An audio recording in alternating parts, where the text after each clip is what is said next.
इडली डोशासाठी तीच शेंगदाणे खोबऱ्याची चटणी खाऊन जर कंटाळा आला असेल तर ह्या पद्धतीने चटणी नक्की बनवा. अगदी टिपिकल साऊथ इंडियन टेस्ट येईल.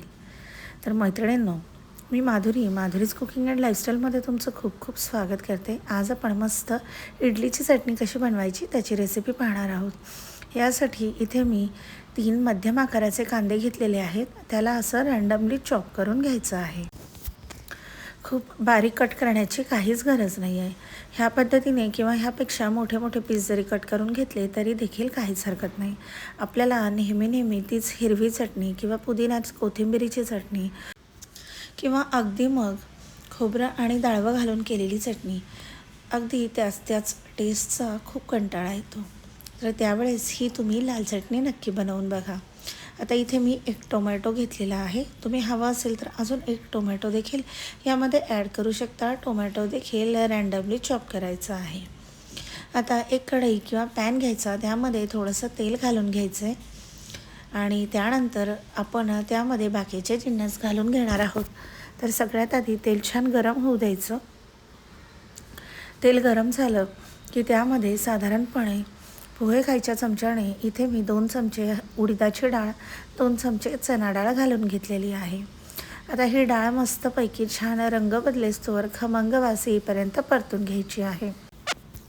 तुम्हाला जर अगदी टिपिकल साऊथ इंडियन टेस्ट हवी असेल तर ह्या पद्धतीने चटणी नक्की बनवा, सगळ्यांना आवडेल. आता यामध्ये 4-5 लसूण पाकळ्या घालून घेतलेल्या आहेत आणि त्यानंतर साधारणपणे 1 इंच आल्याचे मी छोटे काप करून घातलेले आहेत. आता डाळीचा कलर बदललेला आहे. यामध्ये आता आपण चॉप केलेला कांदा आणि टोमॅटो घालून घेणार आहोत. तर सुरुवातीला 5 मिनिटभर फक्त कांदा चॉप करून घ्यायचा आहे. कांद्याचा थोडासा रंग बदलला की मग टोमॅटो यामध्ये घालून घ्यायचा आहे. कांदा टोमॅटो ॲट अ टाईम सोबतच नाही घालायचेत, कारण कांदा घातला आणि लगेचच जर टोमॅटो घातला तर कांदा व्यवस्थित परतला जात नाही. त्यामुळे आधी कांदा घालायचा आणि त्यानंतर कांदा परतल्यानंतरच मग यामध्ये टोमॅटो घालून घ्यायचा आहे. त्यानंतर इथे मी 4 सुक्या लाल मिरच्या घेतलेल्या आहेत. तिखटाचं प्रमाण तुम्ही तुमच्या आवडीप्रमाणे कमी जास्त करू शकता. खूप जास्त तिखट हवं असेल तर मिरचीचं प्रमाण वाढवू शकता. कमी हवं असेल तर मिरची कमी प्रमाणामध्ये घातली तरी देखील काहीच हरकत नाही. आता यामध्ये आपण थोडंसं मीठ घालून घेणार आहोत. मीठ घातल्यामुळे कांदा टमाटा अजून लवकर परतल्या जाईल. तर माझ्या मुलीला साऊथ इंडियन डिश खूप आवडते. बेसिकली चटणीमध्ये वेगवेगळी व्हरायटी खायला देखील तिला खूप आवडते, म्हणून मग मी देखील ट्राय करत असते.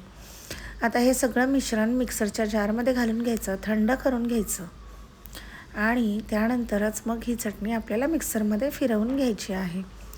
तर कधी आपल्याला खोबरं नको असतं. बेसिकली जे डाएट करणारे आहेत, खोबरं शेंगदाणे आपल्या डाएटमध्ये जे घेत नाहीत, तर त्यांच्यासाठी हा खूप छान ऑप्शन आहे. तर आता हे सगळं साहित्य मी यामध्ये घालून घेतलेलं आहे. याला थंड झाल्यानंतर मिक्सरमध्ये आपण फिरवून घेणार आहोत. आणि मैत्रिणींनो, ही चटणी इडली, डोसा, अप्पे, उत्तप्पा कशासोबतही तुम्ही खाऊ शकता. आता चटणी छान बारीक अशी वाटून घेतली आहे. थोडीशी पातळ हवी असेल तर तुम्ही यामध्ये थोडंसं पाण्याचं प्रमाण देखील ॲड करू शकता, वाढवू शकता. आता मी एका बाउलमध्ये चटणी काढून घेतली आहे. कन्सिस्टन्सी मला थोडीशी घट्ट वाटते आहे. मिक्सरच्या जारमध्ये थोडंसं पाणी घालून घेतलं आहे आणि ते मी आता यामध्ये ॲड करणार आहे, कारण थोडीशी पातळसर चटणी इडलीसोबत खायला छान लागते.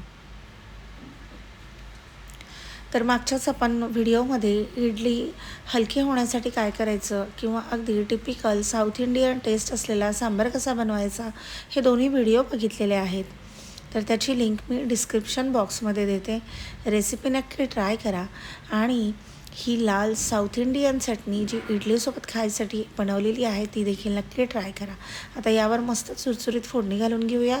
तेल घ्यायचं, जिरं घालायचं, मोहरी घालायची, कढीपत्त्याची पानं घालायची आणि हवा असेल तर 2 सुक्या लाल मिरच्या देखील फोडणीमध्ये घालून घ्यायच्या.